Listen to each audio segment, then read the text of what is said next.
একবার ভাবুন তো, যদি আপনার নাক হঠাৎ করে দানবের মতো লম্বা হতে শুরু করে আর সেটা থামতেই না চায়, তাহলে কেমন হবে? ঠিক এমনটাই ঘটেছিল এই রাজকুমারীর সাথে। আয়নায় নিজের মুখ দেখতে দেখতে হঠাৎ করেই তার নাক অবিশ্বাস্য গতিতে বাড়তে শুরু করে। মাত্র কয়েক মিনিটে সেই নাক পুরো ঘর দখল করে নেয়। কিন্তু এটা তো কেবল শুরু ছিল।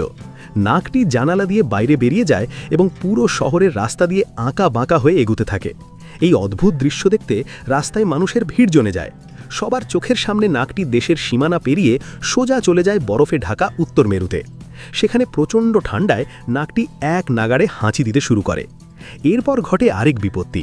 এক গ্রামে এই নাকটিকে বিশাল সাপ ভেবে এক মহিলা তার উপর গরম জল ঢেলে দেয়। ব্যথায় রাজকুমারী নিজের ঘরে চিৎকার করে ওঠে, কিন্তু নাক বাড়া থামে না।